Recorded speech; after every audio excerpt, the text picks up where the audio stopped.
Boa noite a todos e a todas. Sejam muito bem-vindos e bem-vindas, todo mundo que chega por aqui, todo mundo que já está por aqui no Trama Literária há um tempo e quem chega por aqui agora. Para quem está chegando por aqui agora, vou me apresentar rapidinho. Eu sou Maísa Barbosa, eu sou aqui do Mato Grosso do Sul, Dourados, no Mato Grosso do Sul. E o Trama Literário nasceu há um ano exatamente. A gente começou o canal no dia 15 de junho do ano passado. E o Trama Literário ele tem dois propósitos, que é a gente conversar sobre temas relacionados à literatura e ao feminismo. Eu sou graduada, mestre em letras e doutora em letras aqui pelo UFMS de Três Lagoas, aqui do meu estado. E durante a graduação, e mais especialmente durante o doutorado, fui me aproximando da crítica literária, e foi justamente a partir daí que eu conheci a obra da professora Eurídice, e a partir então desse encontro entre literatura e entre crítica feminista é que nasce então o Trama Literária, e hoje a gente recebe a professora Eurídice Figueiredo. Seja muito bem-vinda, professora, agradeço muito o aceite, quero começar então agradecendo o aceite, agradecendo essa disposição em tirar um tempinho da sua agenda para estar aqui conversando com a gente sobre literatura. E, enfim, professora Eurídice, eu conheço ela, vejo ela pela primeira vez na Abralic de 2018, já conhecia sua obra, mas a primeira vez que eu assisti uma fala da professora Eurídice foi na Abralic de 2018, em Uberlândia. E depois assisti também, já em 2020 a gente começa, então, na pandemia, e pude assistir virtualmente outras falas da professora Eurídice, e ela tem uma importância enorme na minha formação, no meu conhecimento, nas minhas leituras sobre crítica literária e sobre a literatura produzida com foco na ditadura militar. A professora Eurídice é graduada em letras pela Unesp, mestre em letras pela Universidade de Nice, na França, mestre em língua e literatura francesa pelo UFRJ, tem doutorado em letras neolatinas pelo UFRJ, pós-doutorado pelo UFMG, e atua especialmente nos temas relacionados à ditadura brasileira, crítica feminista, representações da autoridade, sobre as escritas de si, e hoje é professora, então, na Universidade Federal Fluminense. É isso, professora? E hoje a gente conversa, então, sobre esse tema, literatura entre o real e o imaginário. Agradeço muito todo mundo que está aqui acompanhando com a gente. Já vão deixando suas perguntas, que depois a gente vai conversando com a professora. É isso, então, eu te passo a palavra, professora. Seja muito bem-vinda. Muito obrigada, Maísa, pelo convite para estar aqui conversando com você e com vocês, né, com todas as pessoas que estão assistindo. Eu sugeri esse título para o nosso encontro de hoje, porque a literatura e a maneira como eu vejo a literatura e como eu tenho trabalhado a literatura, ela está nesse entre-lugar entre o real e o imaginário, porque, como você mencionou, eu trabalhei sobre os livros que tematizam a ditadura, então é um real muito duro, muito violento, muito terrível, mas a literatura ela está sempre filtrando essa experiência do real por algum imaginário, porque não existe literatura que não passe pelo imaginário. A linguagem já é um instrumento do imaginário. Então, quando nós trabalhamos, e eu tenho trabalhado assim desde o meu mestrado, com questões que estão ligadas muito à alteridade, às violências, por exemplo, do racismo, do sexismo, etc., a gente tem que se defrontar com esse real. É um real muito violento que nos impacta diretamente. Mas, como eu não sou socióloga e não sou antropóloga, eu trabalho com literatura, eu tenho de me dar conta que esse real ele está sempre filtrado por algum tipo de fabulação, por algum tipo, portanto, de imaginário.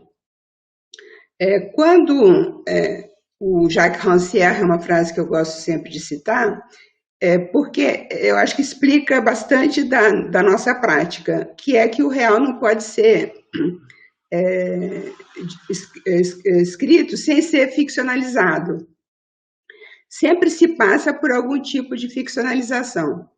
Quando eu falo isso, existe uma questão que alguém pode pensar se existiria uma diferença entre o autobiográfico, o biográfico e a ficção. Todo mundo sabe que se fala de pacto autobiográfico, que se tenta sempre detectar assim, essa diferença entre autobiografia e ficção. Existe diferença, porque quando o escritor se propõe a fazer um relato autobiográfico, quando ele se propõe a escrever qualquer tipo de escrita de si, seja memória, diário, autobiografia propriamente dita, relato de infância, testemunho, enfim, todos esses subgêneros, ele tem a intenção de dizer a verdade, digamos assim, sobre um real vivido. Então, quando se fala de intencionalidade, os críticos como o Antônio Compagnon, por exemplo, né, que discute essa questão da intencionalidade, é claro que existe uma intencionalidade. O escritor ele tem sempre algum objetivo, algum propósito quando ele começa a escrever. Então, ele tem em mente dizer a verdade, digamos. Mas, à medida que ele começa a escrever, embora dizendo fundamentalmente uma verdade, a verdade que ele tem dentro de si, essa verdade nunca pode corresponder ao vivido, porque o vivido e a linguagem são categorias diferentes. O real, que é o vivido, é esse contínuo da nossa vida que se perde na memória, que se perde e, portanto, não pode ser inteiramente devolvido através da escrita. Então, quando você vai escrever, e eu até tenho uma experiência quando eu fiz o meu único relato autobiográfico, quando você vai escrever, você tem de recortar, você tem que escolher, você tem que dar mais ênfase, você vai dar ênfase, por exemplo, começando o seu relato com um determinado fato e não com outro. Você pode evitar, por exemplo, a linearidade, porque alguma cena pode ser mais impactante, portanto, você quer começar com aquela cena mais impactante. Então, na medida que você vai recortando essa sua experiência na tentativa de dizer uma verdade, de dar um testemunho de um vivido, você já está, de alguma maneira, fabulando. De alguma maneira, você já está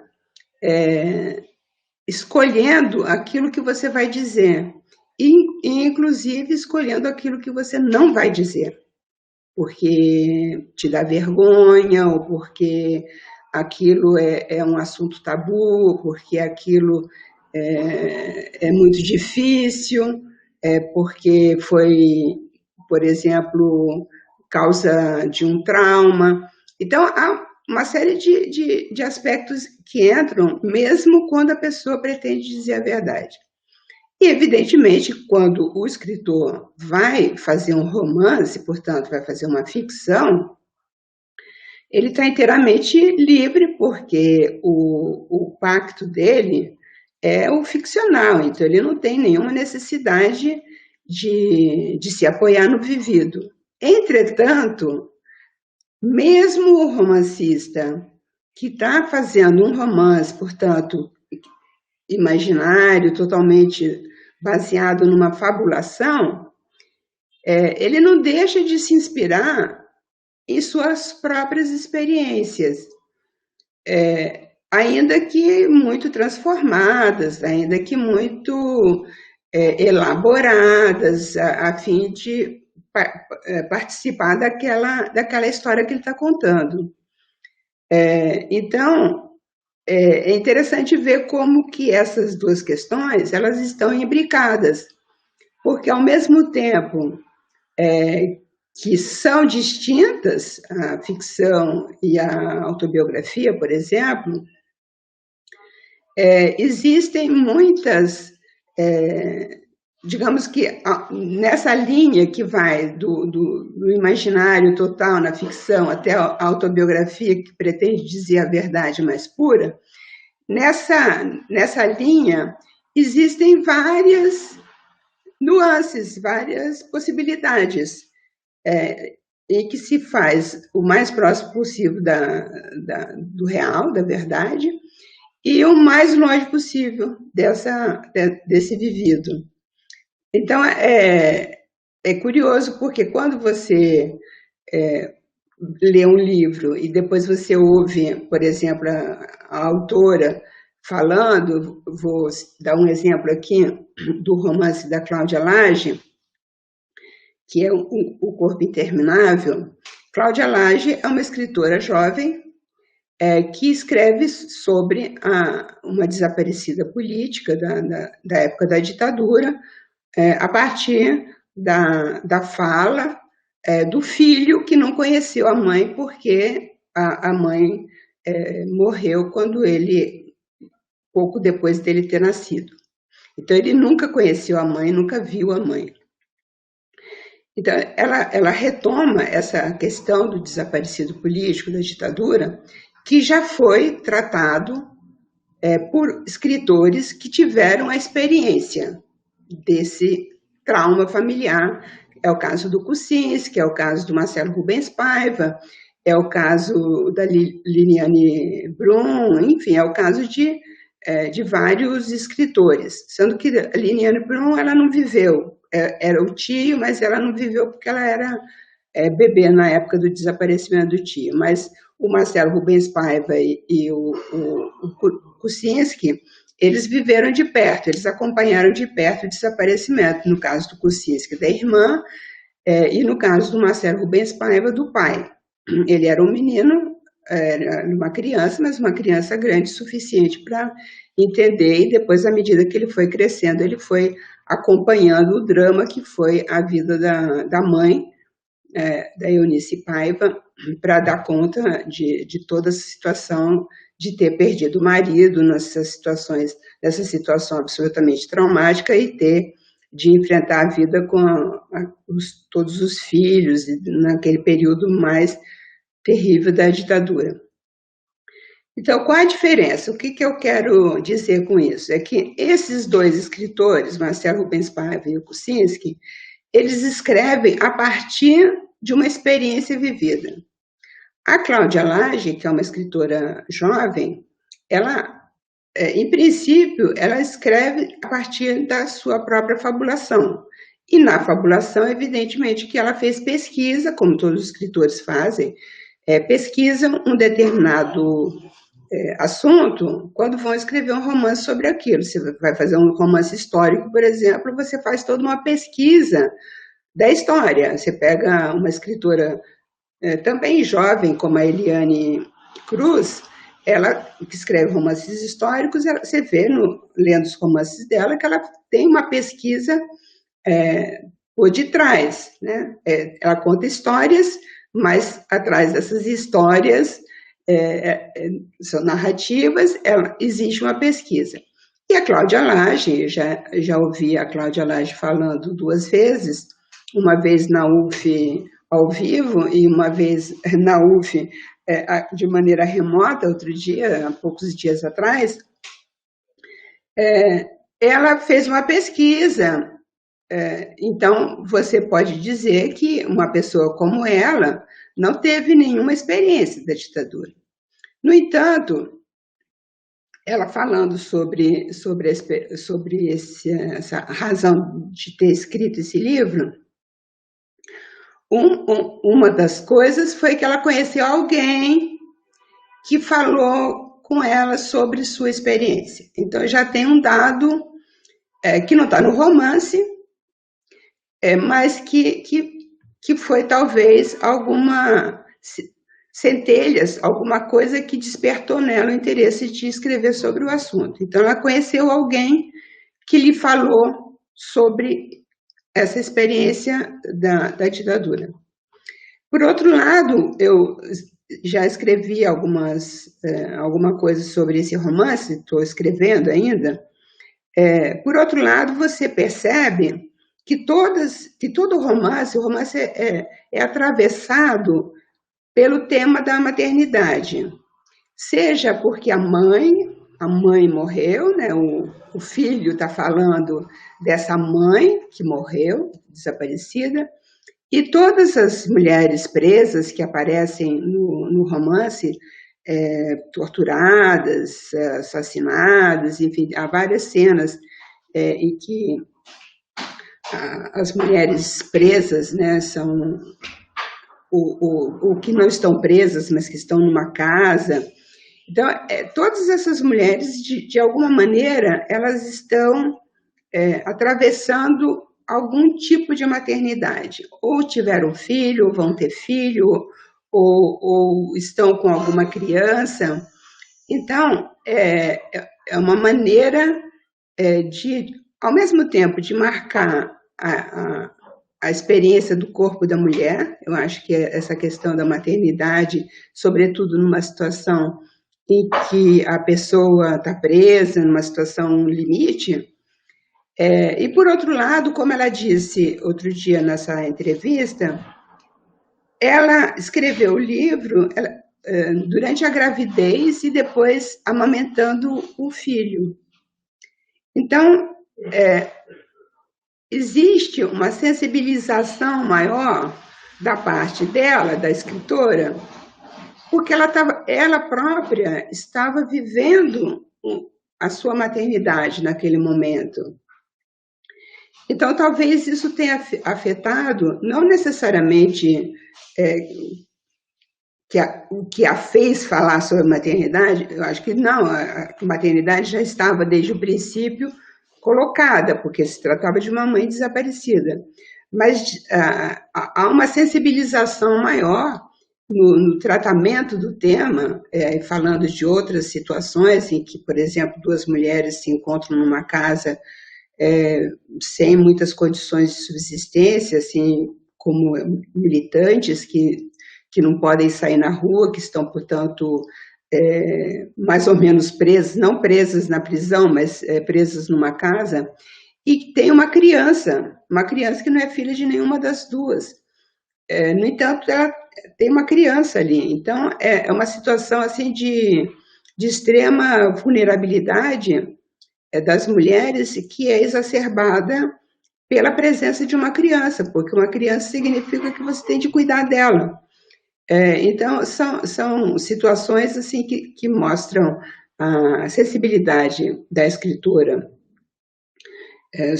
ao tratar do tema, e provavelmente o fato dela ter estado recentemente grávida, ter dado à luz recentemente, estar amamentando uma criança, tudo isso tem entrado nessa sensibilização maior no tratamento da maternidade nesse romance.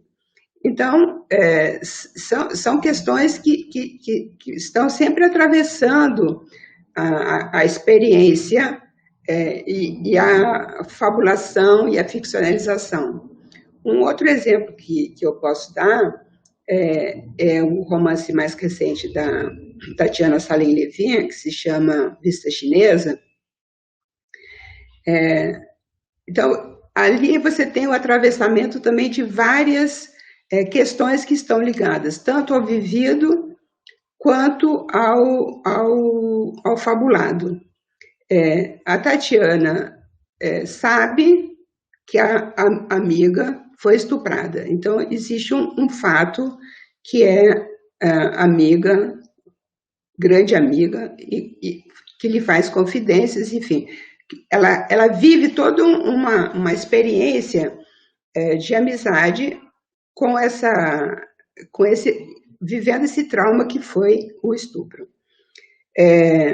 Ela pensa em escrever sobre isso, mas ela engravida e acha que esse tema é duro demais para se escrever quando você está grávida. Ela tem o filho, o primeiro filho dela é um menino, ela tem o filho, e tenta retomar as anotações, tem alguma dificuldade de continuar, mas aí o tempo vai passando e aí ela engravida e descobre que ela está grávida de uma menina. E aí o fato de estar grávida de uma menina e de o assunto ser estupro, de alguma maneira ela diz isso. Foi a partir, estou falando a partir da fala da Tatiana. Ela se sente na obrigação, na necessidade de escrever sobre estupro, porque mulheres são estupradas. E ela estava concebendo uma menina, essa menina ia viver, e essa menina ia enfrentar uma vida em que mulheres são estupradas. E depois, então, ela vai escrever, e esse livro foi publicado este ano, deveria ter saído até o ano passado, ele já estava pronto ano passado, não saiu por causa da pandemia. No fim, saiu durante a pandemia, porque a pandemia não acaba e o livro não podia ficar parado, né? E finalmente saiu.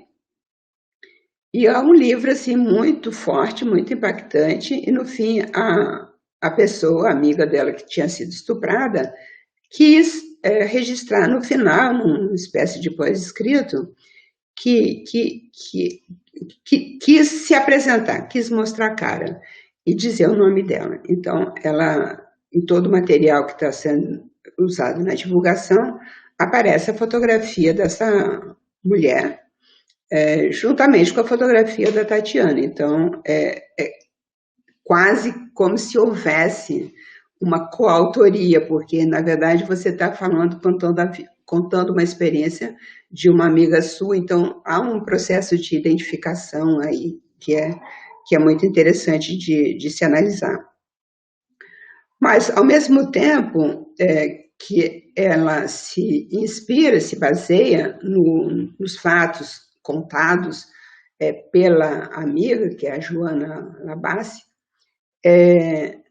ela também ficcionaliza, porque é um romance, não é um testemunho, e não é o vivido dela também, é o vivido através da amizade, é um vivido por procuração, porque na medida que alguém que eu amo sofre, eu também sofro junto, então é um pouco isso que acontece nessa relação de amizade entre as duas mulheres.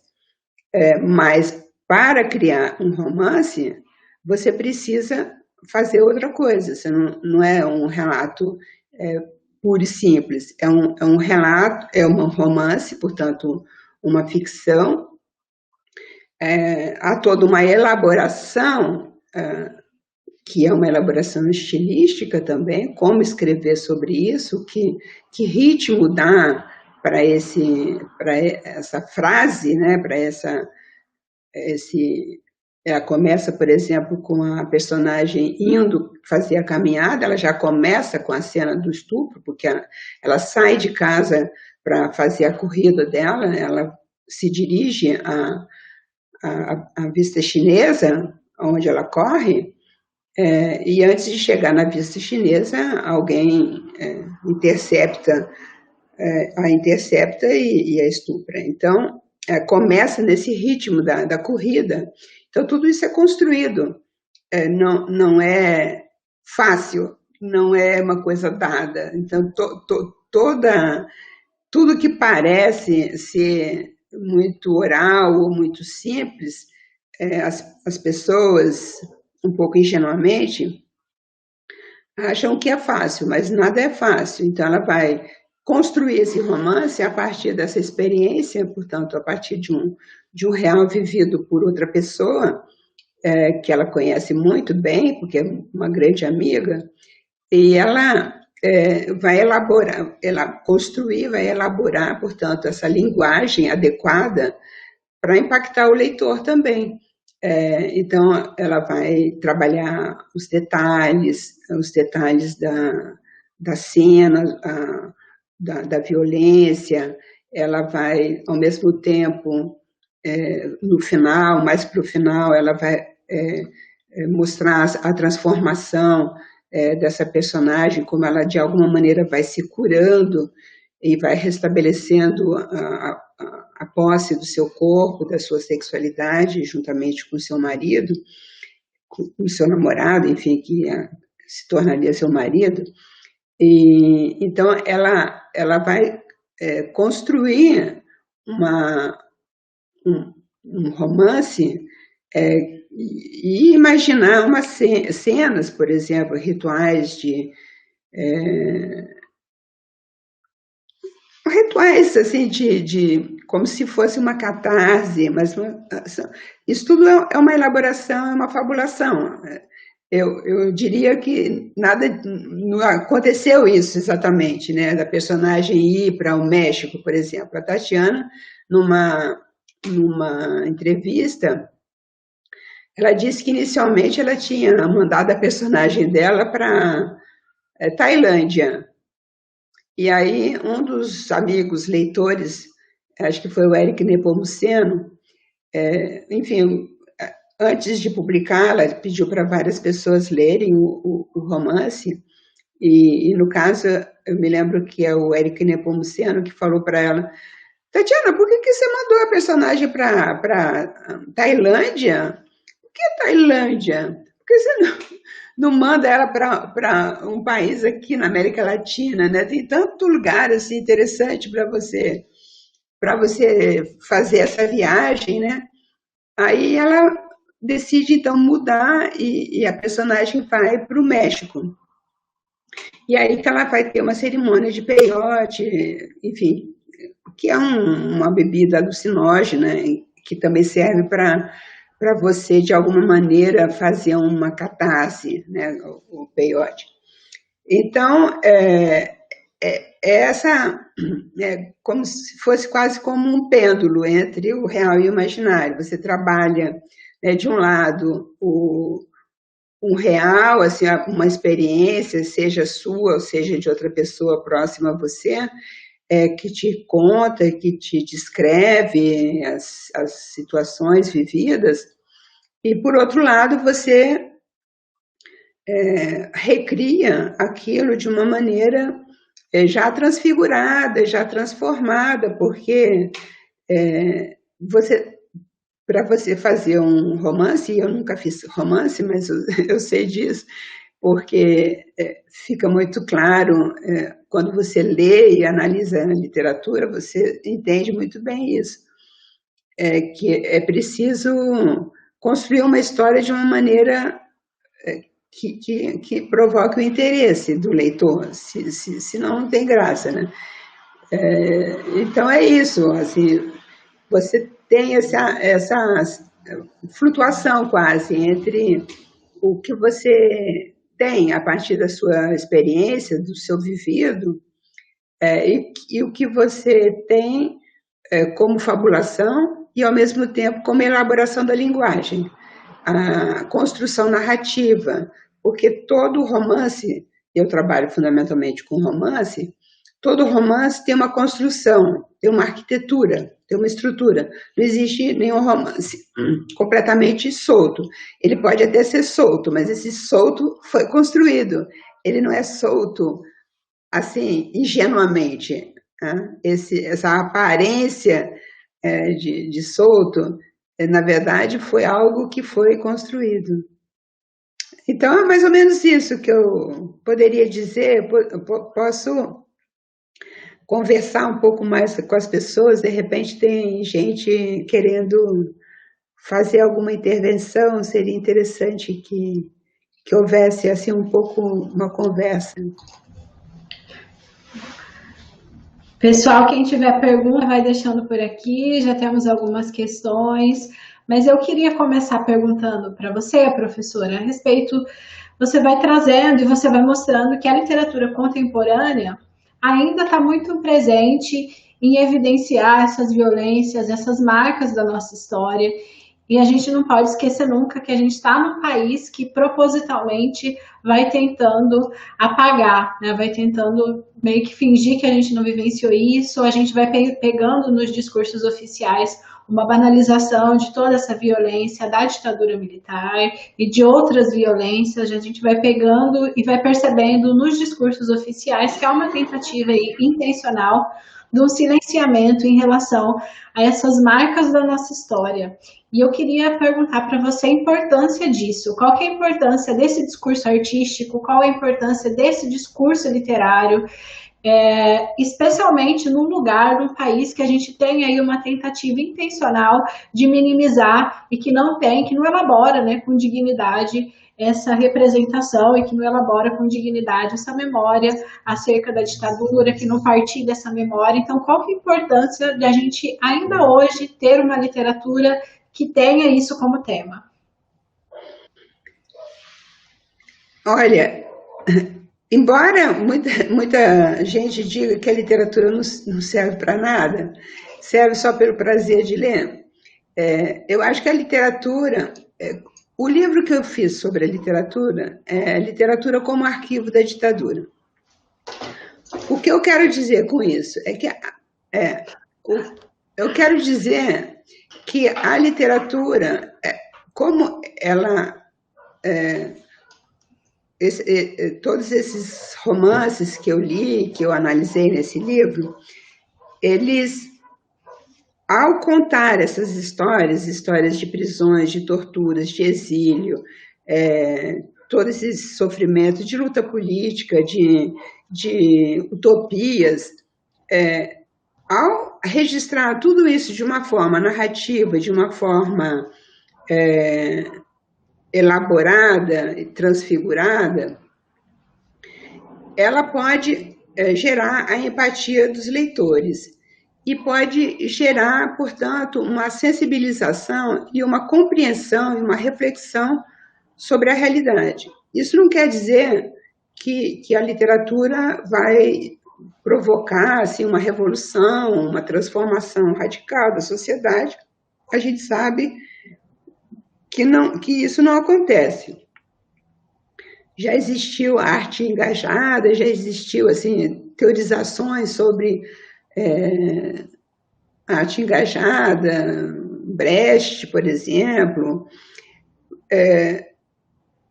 Eu acho que no máximo que a literatura consegue é fazer esse tipo de registro, passar esse tipo de informação de uma maneira não seca, não objetiva, como a história, por exemplo, faz, ou o jornalismo também faz, mas de uma maneira mais sensível, através da criação de personagens, e, portanto, pode gerar essa empatia e essa identificação com os personagens. Então, os leitores vão começar a ter uma compreensão diferente da realidade. A minha experiência eu que sou uma pessoa que viveu a época da ditadura, né? Sou uma pessoa que nasci nos anos 40, então eu tenho assim, depoimentos de pessoas jovens, inclusive pessoas que estão aqui, como o Johnny Paiva, que está aqui, eu estou vendo que ele está aqui, e outras pessoas jovens que leram o meu livro e que começaram a pensar sobre essa questão até a partir do meu livro, e começaram a procurar os romances que eu tinha analisado e indicado.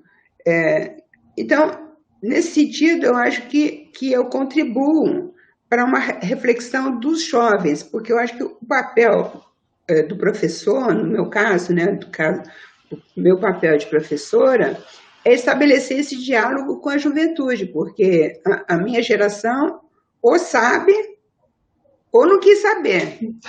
Porque a minha geração também tem os bolsonaristas aí que acham que foi uma época maravilhosa. A minha geração não é inteira.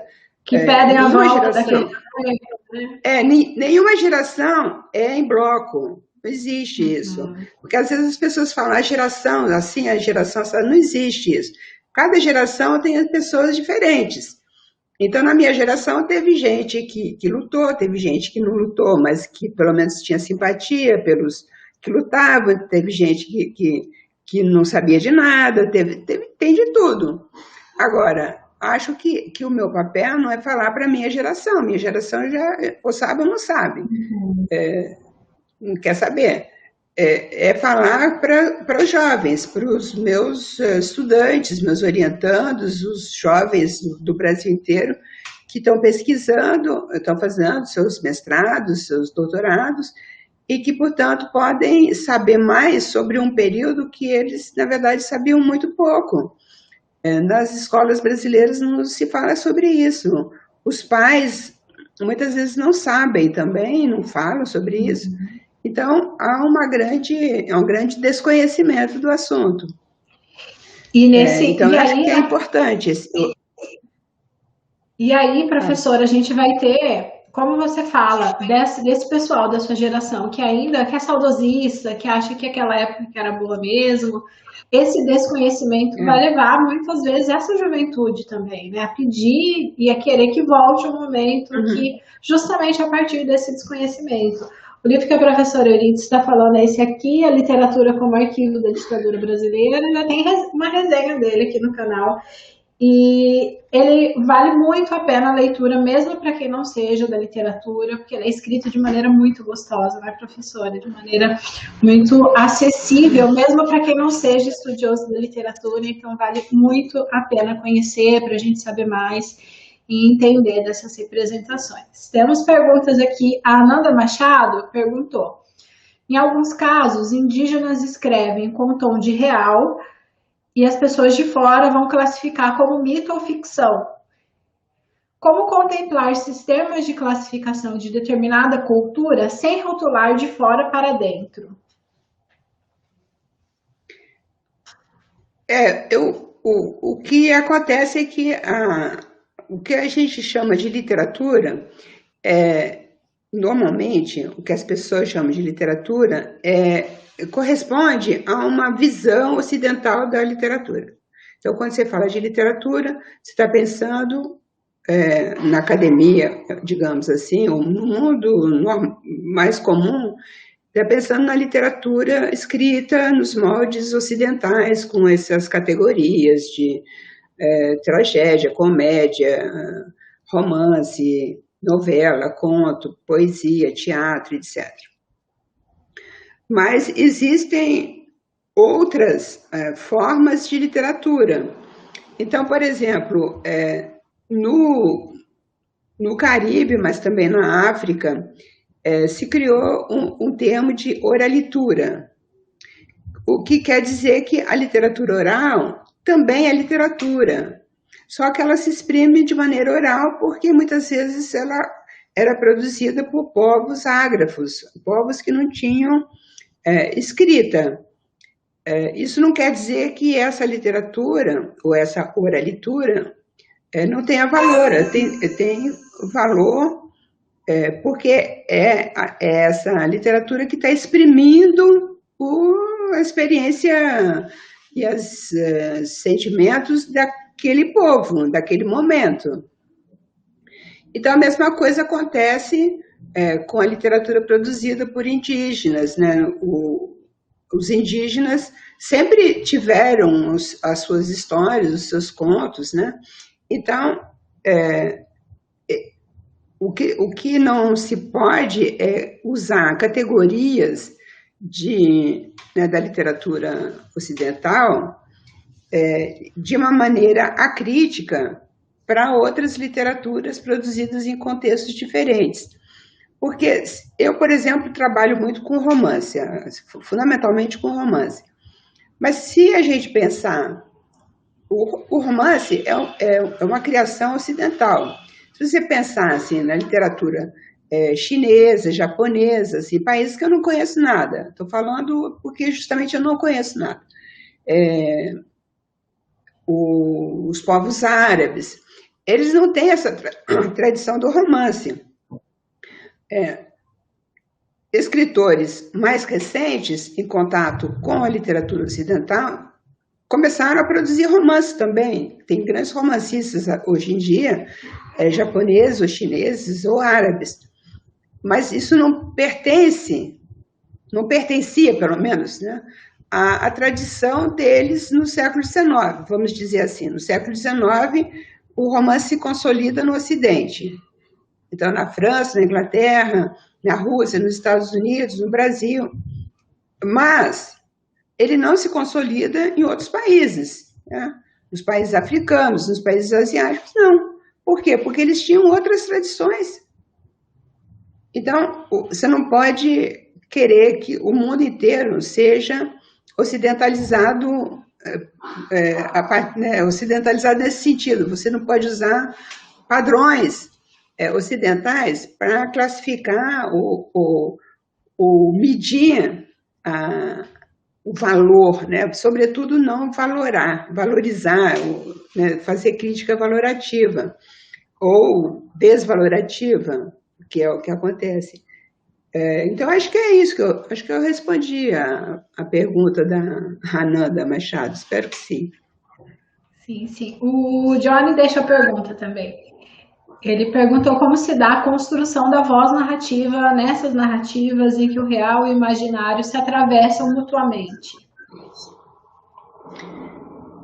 Johnny, a voz narrativa, cada escritor ele vai criar um tipo de voz narrativa.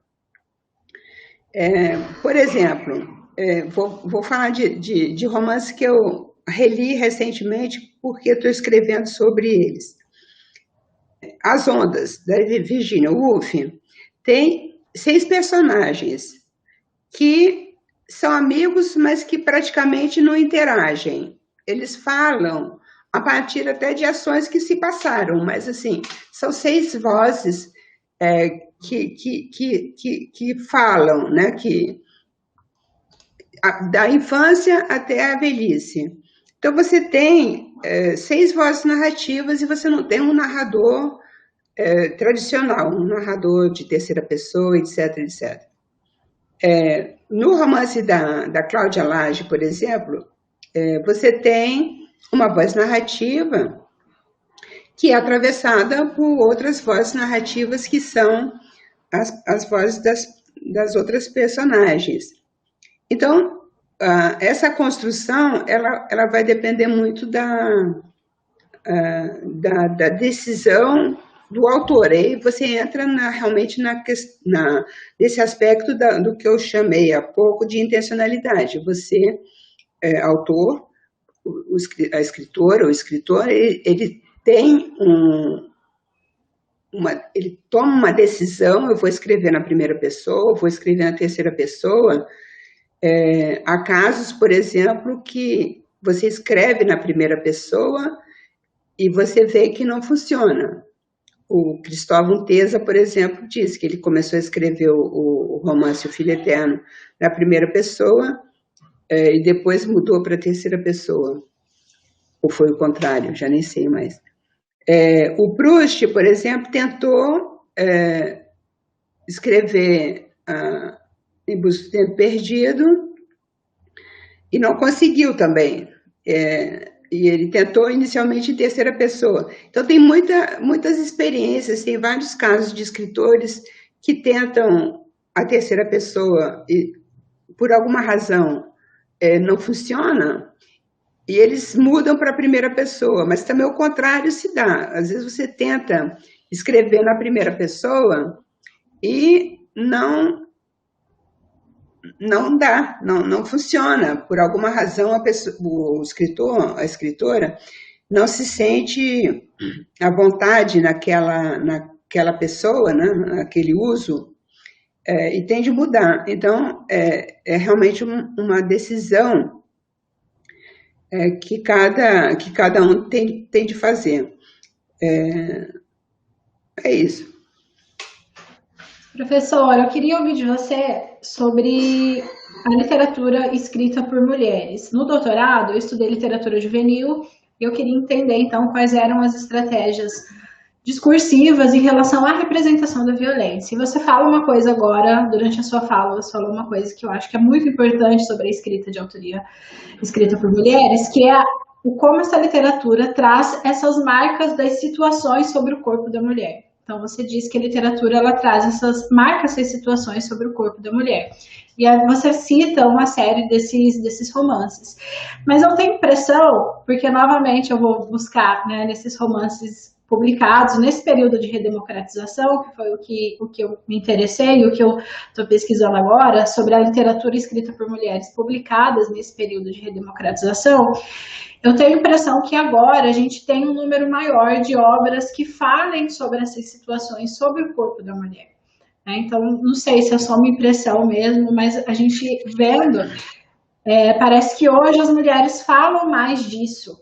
Né? Não sei se talvez até pelo desenvolvimento do feminismo, por esses questionamentos estarem mais presentes, e na literatura juvenil eu percebi isso, e voltando agora para a leitura de romances, eu fico com essa mesma impressão, né, de que a literatura contemporânea tematiza isso de modo mais pontual ou de modo mais frequente, talvez seja a palavra certa, do que a literatura publicada naquela época, no período de redemocratização.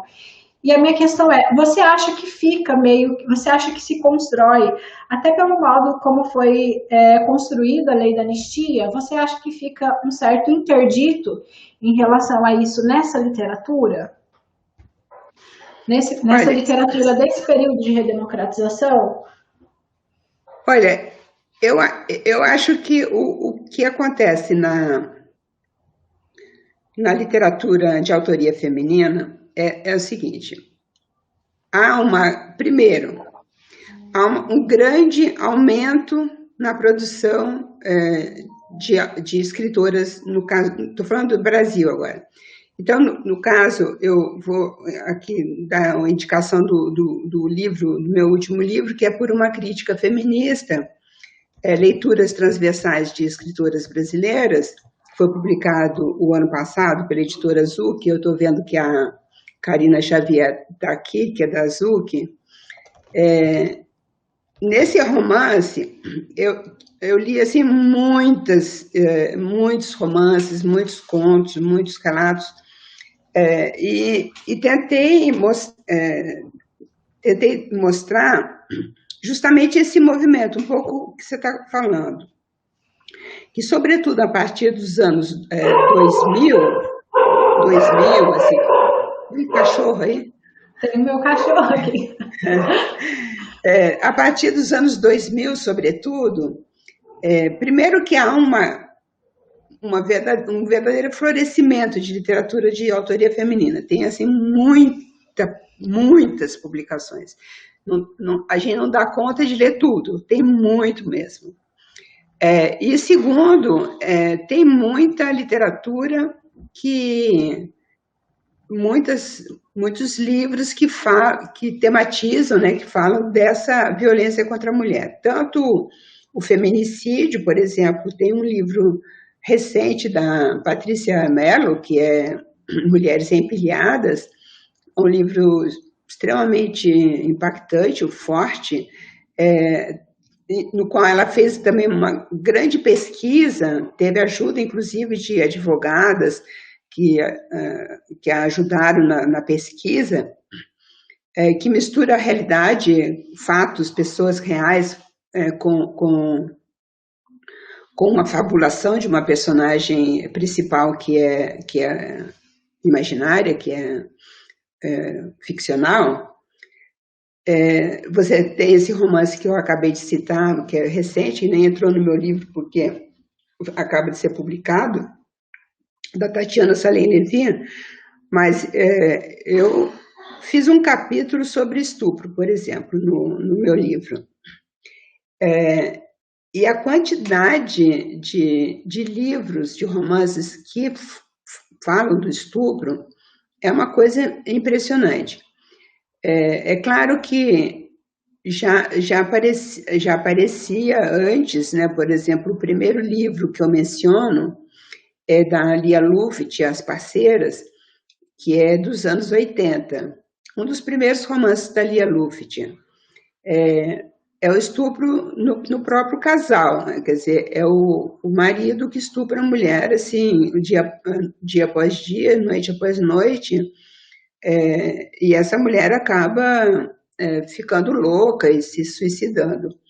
Então, e criando uma família assim traumatizada, porque esse trauma ele vai passando de geração em geração. Então, a personagem central, a protagonista, é a neta dessa personagem inicial, que é essa avó de origem alemã que foi tão violentamente abusada pelo marido. Então, você tem vários tipos, né, de o estupro, pelas pesquisas assim do IPEA, enfim, pesquisas desses órgãos que pesquisam a realidade, essas pesquisas mostram que o estupro se dá fundamentalmente na casa, no lar. Acho que 80% ou mais assim, dos casos de estupro se dão no âmbito do lar, feito por pai, avô, tio, etc. Então, e realmente, nos livros que eu li, tem muitos casos. Tem o tio, tem o pai, o avô, enfim, tem vários exemplos, né, nesse capítulo do estupro. E tem também o estupro na rua. Esse estupro na rua, que não é o mais comum, é o mais visível, talvez. De alguma maneira, isso vai acabar aparecendo mais assim na mídia do que o estupro, muitas vezes, de crianças, que é feito pelos pais. Agora está se falando mais, mas antigamente não se falava, era como se fosse o âmbito privado, que ninguém mexe, ninguém se preocupa com isso. E agora se fala muito mais. E o fato de se falar mais é importante, porque talvez o pior, não é pior do que o próprio estupro, mas o que acontece como decorrência do estupro e da maneira como ele é visto na sociedade é o silenciamento, a consequência é o silenciamento, porque as mulheres, muitas vezes muito jovens, sem falar das crianças, que aí são vulneráveis e impossibilitadas de qualquer tipo de denúncia, mas mesmo quando isso ocorre com pessoas jovens que teriam acesso à linguagem, à elaboração dessa narrativa, muitas vezes elas não denunciam ainda, por medo, por vergonha. Então, tem uma escritora francesa, que é a Virginie Despentes, que diz que é uma espécie de pacto. As mulheres não denunciam e os homens acham ótimo que as mulheres não denunciem, porque eles não são denunciados, né? Eles não são punidos. Então, é como se eles considerassem que aquilo não foi realmente um estupro, ele forçou um pouco. Isso a gente vê, assim, pessoas famosas aí que dão declarações, eu não vou dar nome de ninguém não, mas todo mundo é capaz de lembrar de algum caso de famoso que disse que não, imagina, isso não foi estupro, não foi abuso, eu só forcei um pouco. No fundo ela queria, né? Então todo esse discurso que é muito naturalizado pelos homens e que no fundo, as mulheres não tinham muito argumento porque muitas vezes ficava palavra contra palavra, e se você vai numa delegacia para denunciar, você tem assim, todas as dificuldades do mundo. E isso aparece até no romance da Tatiana. Mesmo depois que criaram as delegacias da mulher, ainda continua sendo bastante difícil essa situação para as mulheres, né? Então, a violência tem o estupro, mas também tem a violência no casamento, né? Você tem essa violência, tanto a violência simbólica quanto a violência física, que muitas vezes acaba em feminicídio, tudo isso aparece muito mais na literatura contemporânea. Se você for ver, é realmente, na sua quase maioria, na sua imensa maioria, são livros publicados depois de 2000. Então, é como se a palavra tivesse sido liberada, como se as mulheres começassem a falar no sentido de escrever, né? A escrever, e ao mesmo tempo, essa palavra que circula mais, ela circula mais nos jornais. Você vê muito mais casos de denúncias nos jornais agora, e ela aparece também nas chamadas redes sociais, porque as mulheres também estão ocupando um espaço e estão se aproveitando desse espaço para criar vários tipos de organizações, né? Seja um site de debate como o seu, né? O Trama Literária, sejam assim, vários coletivos feministas. Então, você tem atualmente uma gama assim, de organizações. Você tem o Mulherio das Letras, você tem o GT Mulher Literatura, você tem juristas que estão trabalhando junto a mulheres, você tem organizações que até agora estão fazendo um trabalho com farmácias, com vários tipos de ações, né? Eu falo dessa parte literária porque é o que eu faço, é o que eu conheço melhor, mas é claro que na realidade social você tem várias ações, né, que são desempenhadas por todo tipo de coletivo, né, de organizações feministas.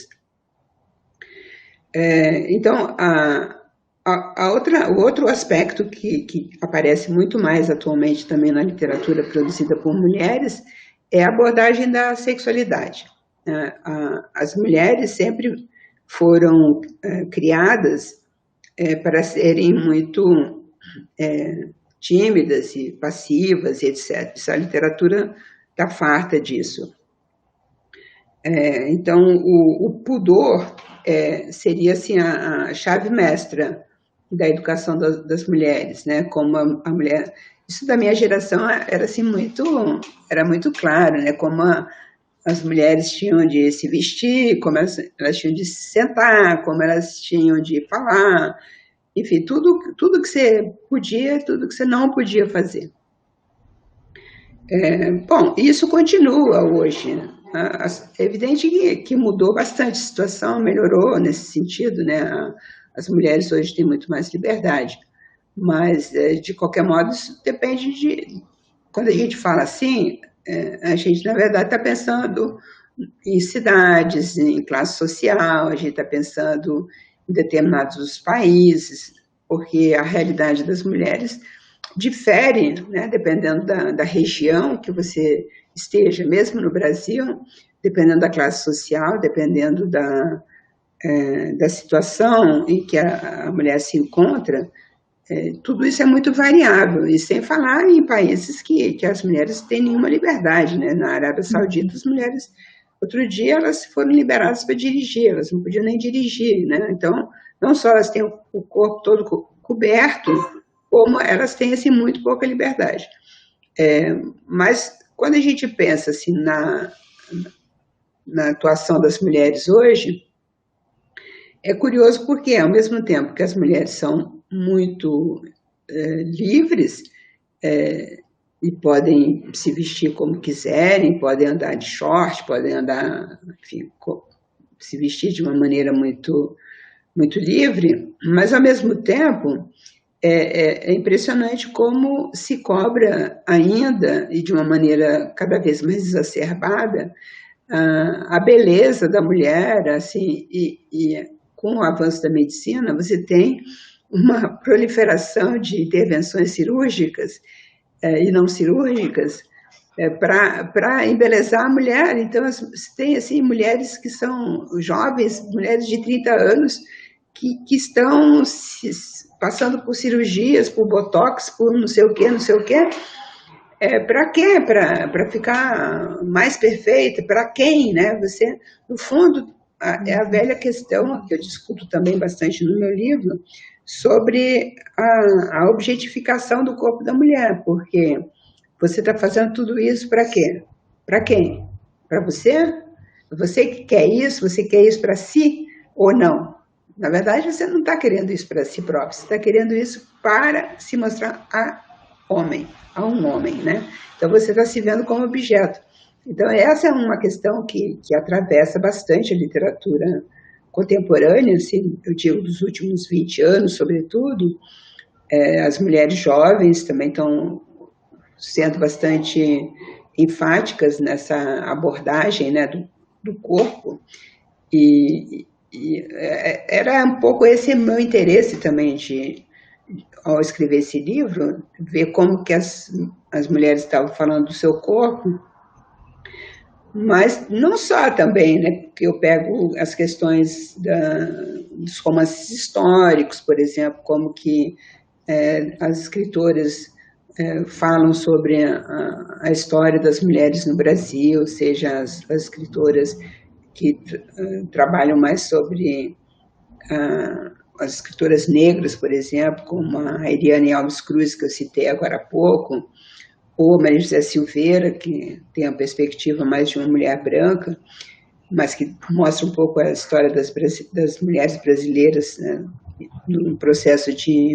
mestiçagem e de como que essas mulheres se comportaram, seja no século XVII, XVIII, XIX, XX. Enfim, você tem assim uma gama de possibilidades, né? Você não tem não existe assim a escritora escreve sobre isso, não. Você tem assim uma produção multifacetada das mulheres, né? Você pega um romance como a Rainha Louca, da Maria Valéria Rezende, que se situa lá no século XVIII, você está vendo a situação das mulheres naquele momento. Então é interessante ver assim, o que a liberdade que nós temos hoje e a não liberdade que aquelas mulheres, daquelas mulheres, por exemplo, se você tem um filho fora do casamento, né, no caso lá do romance da Maria Valéria Rezende, é isso. Você não tem direito de ter aquele filho. Então, toda essa interdição da maternidade fora do casamento e como que as mulheres eram trancafiadas, a personagem, no caso, trancafiada num convento. Então, acabou a vida, né? Você está prisioneira para sempre naquele convento, né? E isso aí aparece também, não dessa maneira, de maneira diferente, no romance da Maria José Silveira, a mãe da sua mãe e as suas filhas, que se o marido queria pegar o dinheiro, as terras da mulher, ele inventava que a mulher estava louca e trancafiava ela num convento. Então, isso acontecia e aconteceu, né? Acho que não acontece mais. É mais difícil hoje em dia, né? Mas aconteceu muito. Então, é interessante ver como que também a literatura dá conta dessas transformações, dessas mudanças que operam ao longo da história.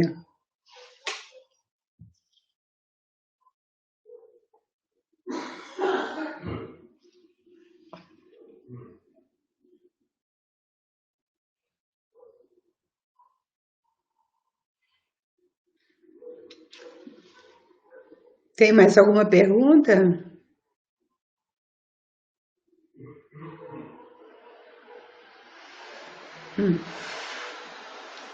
Aparece aqui a Karine Doll, que me dá boa noite. A Karine Doll, que fez uma dissertação de mestrado sobre estupro, justamente. que em breve deve sair em livro. Eu tive a oportunidade de escrever o prefácio para o livro dela. Então, é muito bom ver gente de todos os lugares, né? Boa Vista, de Roraima, a Karine do Paraná, o Jone acho que é do Ceará, né? Enfim, gostaria que lesse Canumã, Romance Munduruku. Eu não conheço, Ananda, esse romance, mas eu até já analisei o romance do Daniel Munduruku. Todas as coisas são pequenas. É um romance muito interessante que eu analisei juntamente com o romance da Eliane Potiguara e que foi publicado na revista de literatura brasileira contemporânea da UNB, uma revista excelente que infelizmente a Regina Dal Castanher anunciou outro dia que vai encerrar as atividades porque